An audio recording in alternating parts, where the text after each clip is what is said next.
I swept a lot of hair. Did you? Yeah, What, in the salon? in the salon. Yeah, Good. I am. Good. Amazing. I'm just going to put us in gallery view. Thank you for doing this chat. My pleasure. Thanks for having me. How's your day been? It's been good. Just about to turn noon here, so day's still early. Yeah, well, here is about 6 o'clock, and London, believe it or not, for once, no rain. It's not cold. The sun is out, so everybody's literally like taking off their clothes and walking around in sandals when it's not really that hot. Sounds amazing. Oh, that's a rare day. Have you been here before? Have you been to I London? have. I've worked in London many times. I love London. I have a lot of good friends in London. Most Americans that I know hate our food, our weather, and they say we're too polite. I mean, yeah, I can see that. I mean, I like the food. I don't mind the food. The weather kind of sucks, but I like gloomy weather.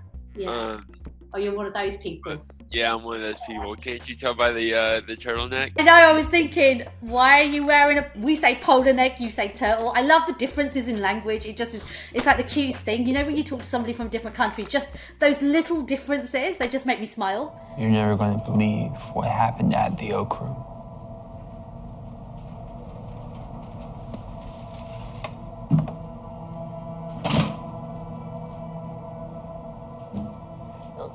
Can I at least tell you what happened? No. I mean, I can just talk as you clean. You're pushing it, kid. And, you know, I can just sit here and ramble on and you go about your... Listen, the Oak Room, congratulations. I had the pleasure of talking to Cody the other day. He's such a cool guy. Like, I literally was like vibing with him. I was thinking, you are so chill to talk to that I could imagine just being like calm around him. I mean, what was the experience like for you? It was great. The film was a unique experience because it was based on a theater play, right? So it was written very different. It was written towards theater, and then we were also on one singular location for most of the filming. So we really were working in a very finite amount of space with a very unfinite imagination. It was really nice, and Peter and the team and Cody and everyone was just really like down to earth. Blackthorn Productions, I had no idea they've been making films for the last 15 years. And hats off to them, because then it reminds you how independent creators are out here just doing their thing. And sometimes it just takes one film with the right person in it to showcase all their backstory. So I love the fact that you kind of wrestle between indie and mainstream, which is such a lovely place to be.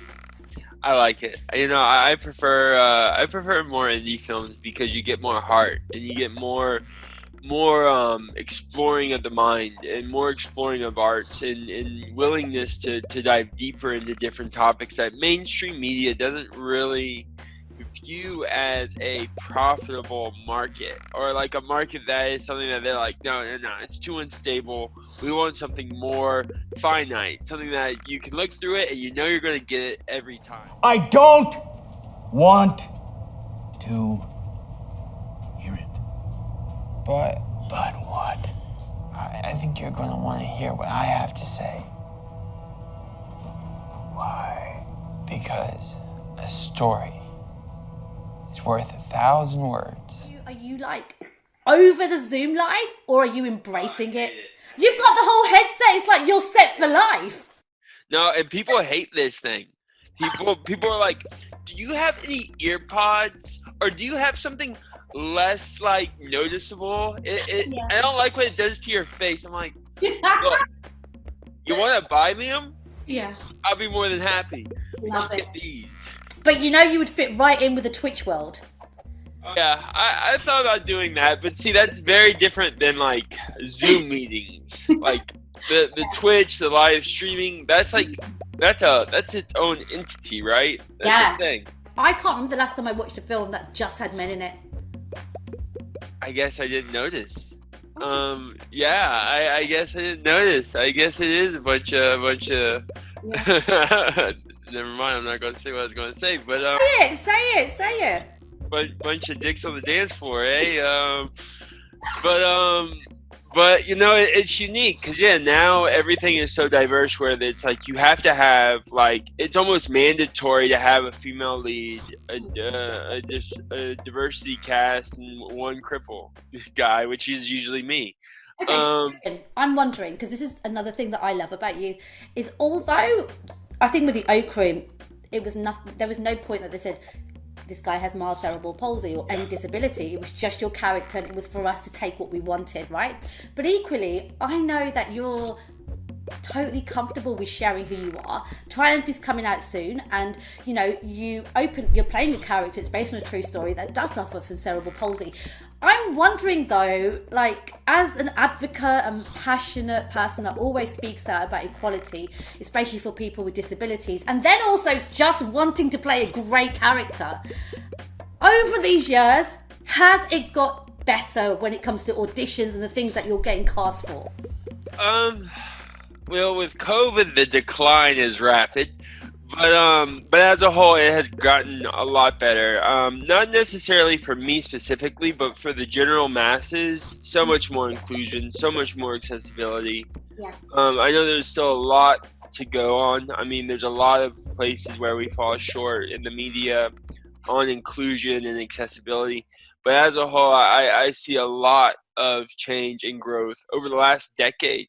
In the industry on inclusion and people working and rights for people to get equal pay and to get opportunities. And I've definitely seen a massive growth in that, a positive change. I mean, for you, for example, do you ever feel like tokenism? Like, I'm a woman of colour, and there's been moments where I'm like, tokenism, and then other times I feel it's genuine. I mean, have you experienced that yourself? Well, I mean, I think at the end of the day, everyone gets tokened. It's really not about, it's about how you're token that makes you either proud of it or very angry about it. I really, it's all about how you handle your situations and how, when people view you in a way that may be derogatory, you rise above it. You have to rise above it and show that there are better options than just being irate, but showing and educating people on why you should have these types of inclusions and diversities in your projects and the uniqueness to the stories that you bring by being a woman of color, by being a man with a disability, by like having these aspects and views of your life on situations that you have been placed upon. You get those views and you get a new understanding, and for me that's so unique and so special. I mean, I'm wondering also, when we were all probably sweeping hair in hair salons or working in drive-through McDonald's, Did you? Okay. I swept a lot of hair. Did you? Yeah. What, in a salon? In a salon, yeah. Okay. At 13, you were in Breaking Bad. That was like 7 years old, sweeping hair. You were working early. Oh yeah. Oh man, I grew up in a house. If you could walk, you could. If you could walk, you could work. If you could walk, you could work. That sounds like a tattoo that someone should have. I love it. Well, what I was going to say to you is, at 13, you also got a really decently paid job that, sounds insane, but from, I think it was 13 to 2021, you did Breaking Bad, which was a huge chunk of your life. Is it weird growing up with everybody knowing who you are? I mean, was there anything that was challenging at all? It is. That is the challenge. Is people recognize you, and when you're a teenager, you don't really think about accountability, right? And as an actor and someone that's in the mass media, you have to be accountable, and you have to think about your accountability, and especially when you're a teen, on the influence that you have on others. So for me, I think the biggest thing is really just maintaining accountability growing up and realizing what my priorities were focused on, and I'm one of those big believers. It's you have kind of like three main things in life. You have You're a bit of a guru. I love this. Go on. Yeah, you have your wants, you have your haves, and then you have your needs. And those three things are sometimes misunderstood because you can have things that you think you need, but you really want. and you can want things that you feel that you need, but you don't have. This sounds like the Oak Room, a story within a story, but in a story there's another story.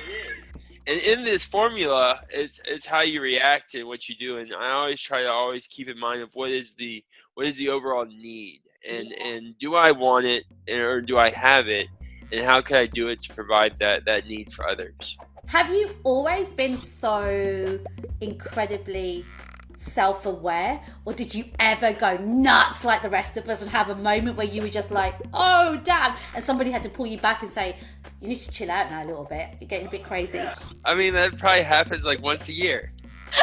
I think that's everyone should have those moments, because when you step out of that self-awareness, you can have a little more fun. It can be destructive, but at the same time, it's like you sometimes don't know what you have until you lose it a little, or when you break it a little and you go, oh man, I can't fix this crack, so now I have to look at it forever. If you could talk to that 13-year-old who landed this huge opportunity and had all those years doing a show like Breaking Bad, what would you like to tell yourself? Like, if you could talk to yourself back then about what was going to come, was there anything you wish you'd known? Hire a better financial advisor. You think you're pretty smart, don't you, college boy? You think you're gonna actually talk your way out of this one? One way or another, you're gonna pay up tonight. I've got something better than cash. I've got a story.